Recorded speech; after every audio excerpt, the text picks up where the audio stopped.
Good evening and welcome to the Illinois PTA Advocacy Day webinar series. Tonight we have our third in our series, Advocate the PTA Way, and we'll be covering local PTA advocacy here. I am Brian Minsker, President-elect for the Illinois PTA, and joining me is Lisa Garbati, our Legislative Advocacy Director, who is going to get us started here. Lisa, take it away. Okay. Thank you so much, Brian. To start, as you can see on your screen, we're going to just briefly go over the PTA's mission. It is to make every child's potential a reality by engaging and empowering families and communities to advocate for all children. Everything we do, basically, is all about the children. Now, this mission is our guide for everything that we do. We're an advocacy organization first and foremost. Now, you might ask, why advocacy and not fundraising? Because effective advocacy has long-term results. Your fundraisers just, the money comes in, the money goes out, and then you have to start again next year. Real effective change is through advocacy. PTA advocacy, in terms of the history, every single one of the things that you see is a result of PTA advocacy.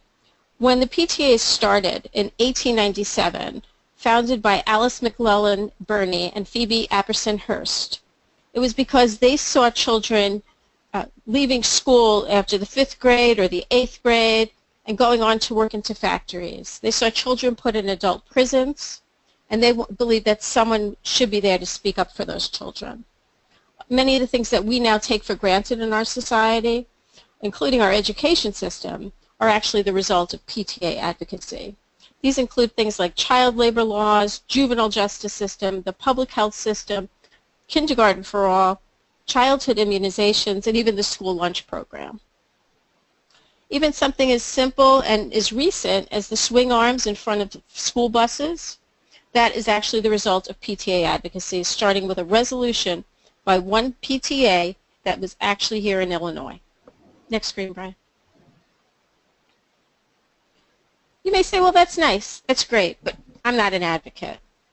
But let me tell you something. If you've ever spoken to a teacher about a problem that your child is having in the classroom, if you've spoken to a principal about a school-wide problem, if you emailed your school superintendent, or spoken before a school board about a school district policy, you've been an advocate.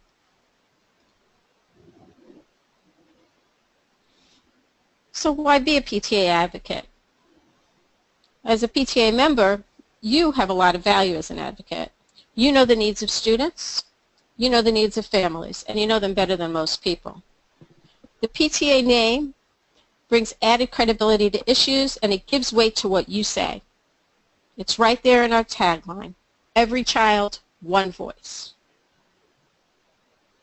Finally, one reason you might want to advocate is because no one else may be speaking up for children, particularly at the local level. Let's talk a little bit about the structure of PTA advocacy. It's important to know how this works. Each section of the PTA, National Illinois Council Local Unit, gives information to the other, and each relies upon the other. So the Illinois PTA and its councils and local units follow national PTA's policies on national issues. Likewise, councils and local units follow Illinois PTA policies on state issues. But what you need to realize is that these are not dictated. This is the result of a two-way relationship. The PTA council moves at the direction of its units. As a member of your local PTA, you are also a member of Illinois PTA and National PTA, and they get information from you as an individual member. Illinois PTA positions are formed not by what the directors say, by what our members vote on at convention. National PTA positions come from its members' votes at national convention. Next slide, please. Local PTAs can be advocates for many different reasons, and at different times those reasons may change. With the current state ongoing budget crisis, which has only been partially fixed by an interim budget, many school districts are looking to pass referenda that might fund their operations or build schools or renovate them. You may advocate on other things. Local PTAs may and have advocated on district policies, including those related to bullying, making facility plans, or general issues, including school discipline or minority student access to advanced courses. It's possible that there's an issue that affects only your school and your school community, such as traffic and crossing guards, or the time that your children are allowed to have recess. Your PTA may do advocacy work regarding a school board election, although there are some restrictions on what PTAs can do, and Brian's going to go through that a little bit with us in a minute.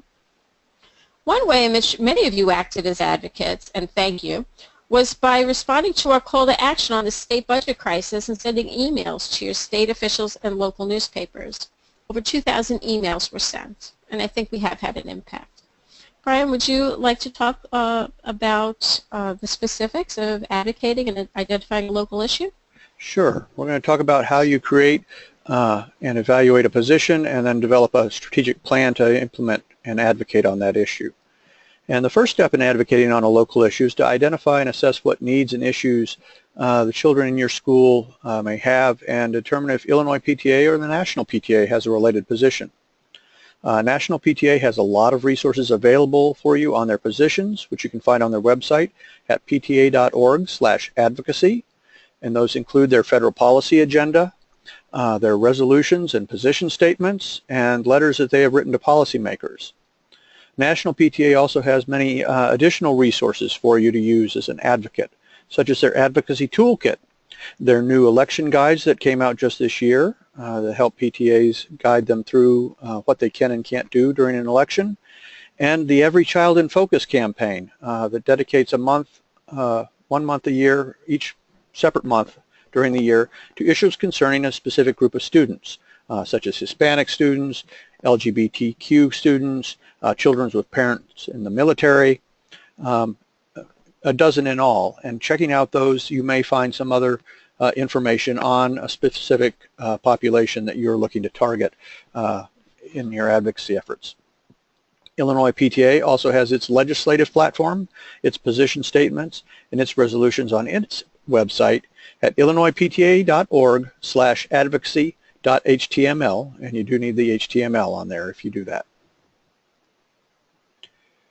So once you have an issue that your PTA wants to advocate on, and you've become educated about the issue and what the national and Illinois PTA positions are on it as well, it's time to plan your strategy. And there are 5 main parts to an advocacy campaign: goals, organizational considerations, constituents, allies and opponents, targets, and then finally tactics. And we're going to cover each one of these in detail now. You can find this strategy chart on the National PTA website in their Advocacy Toolkit at pta.org/advocacy. And this chart helps to walk you through the various steps in developing your campaign. The first step is to create goals for your campaign. These may be long-term goals that are broad in addressing the problem, such as ending bullying in your school district, for example. They can be intermediate goals that focus on the specific issue, such as changing the school district policy on how it handles bullying. And then you may also have some short-term goals that are steps towards your larger goals. For example, having bullying education programs for families in all of the schools in your district. And once you have your goals, you need to take a look at your PTA and what it brings to the table for advocacy. What resources do you have available? If, for example, you're looking to address bullying, National PTA's Connect for Respect program can help you plan a bullying education event. And you also want to look at what is your PTA going to gain from this campaign. It might be more members joining your PTA because they support the efforts you're doing and want to be part of it. It may be more of your PTA leaders becoming effective spokespeople, or perhaps it's building better relationships with your school principal and your superintendent and school board. Finally, you want to look at what internal barriers are regarding your campaign. Do you have enough volunteers to do what you want to do? Do you need extra funds to print handouts or signs? You need to be aware of what your potential problems are so you can figure out how to deal with them while you're in the planning stage, not as the campaign is going on and the problems pop up. You will still have problems pop up, but the more you can anticipate them, the better off your campaign will be. Next, you need to look at the various parties that will be involved in your campaign. Who among your members, your constituents, cares about this issue, and why do they care? Why should they join up and support your PTA campaign on this? Why should they become advocates? That's the question you want to look at with your internal folks. You also need to look at your allies. Are there other organizations in town or in the state or nationally who could work with you as well? If you're talking about recess issues or physical fitness in gym, you may want to talk to, Action for Healthy Kids, which has an Illinois chapter and a national chapter. The School Nurses Program or Association may also be one. So you've got other organizations that might also support the issue and can help you as well. And then finally, you need to look at your opposition as well. Who is going to oppose you and why are they going to oppose it? And how do you prepare for that opposition? You need to know what they are going to, why are they opposing you, and how you can address that opposition as part of your campaign. The fourth step is to look at your targets. And targets are always going to be individual people, even if they are part of a board or a group.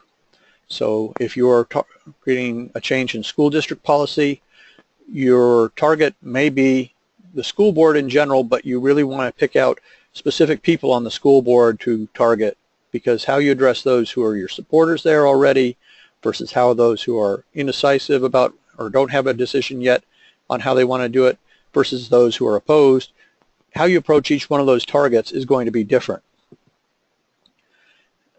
And these targets need to be people who have power to make decisions to address your issue. So when you're developing your target list, you're going to have primary targets and secondary targets perhaps. Primary targets are your decision makers. They're often elected officials, such as school board members, but they're not always. It depends on what your issue is. If it's a building-related issue, one of your targets may be your principal, or it may be your teachers.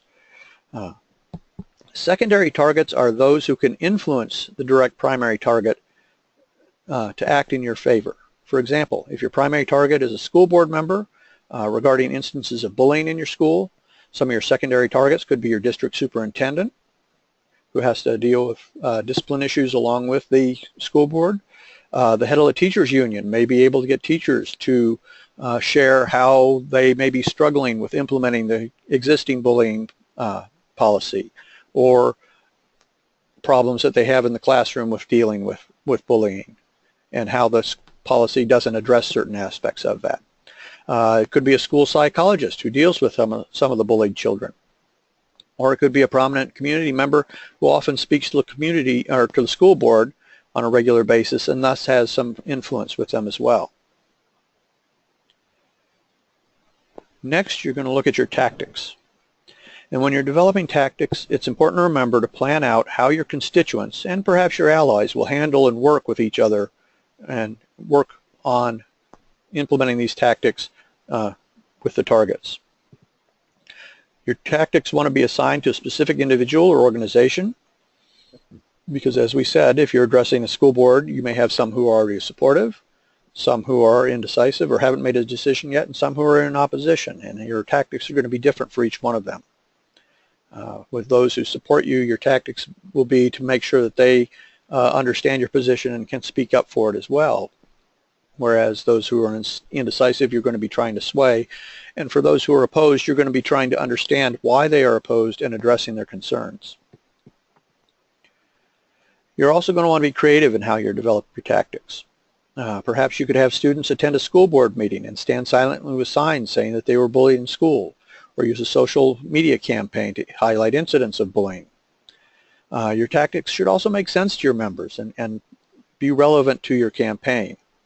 Having a bake sale against bullying might not link to your issue very well, but it might, for example, if you decided to only sell broken gingerbread men and women, or boys and girls cookies to highlight bullying and the damage it does to children.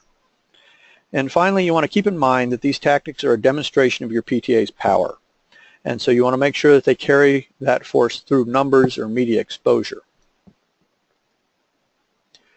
There are a lot of different tactics that your PTA can use to advocate on a local issue. One of the most common ones for a long time is phone calls, emails, petitions, op-ed pieces in the newspaper or letters to the editor, and more recently social media campaigns as well. You can also host media events that will bring your issue to the broader public and get media coverage. With elections, you can do voter registration, voter education, and get out the vote efforts, but all of these need to be nonpartisan, and we'll talk about the reason for that in just a minute. Other tactics you might pursue are negotiations with your target or holding a candidate forum to focus on your issue. Tactics that you choose should be determined in part by what you're trying to accomplish and also by what your opposition is trying to do to stop you.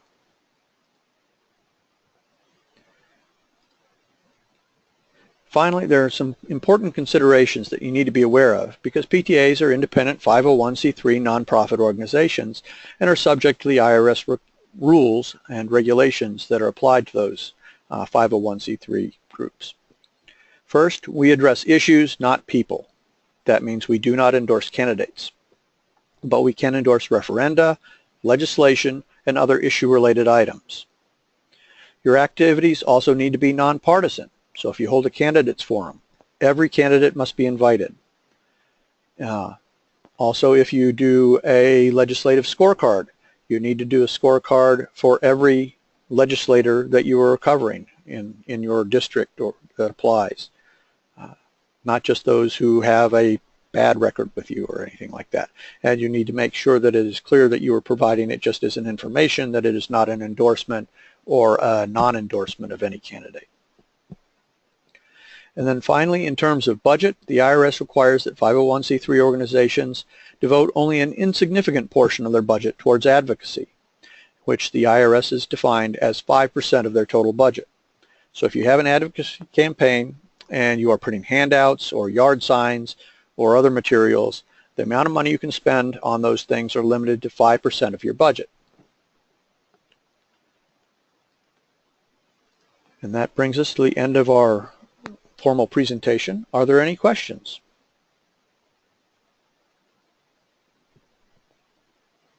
Don't forget to point out they can unmute themselves now. I was now. just about to say, don't forget to unmute yourself if you have a question.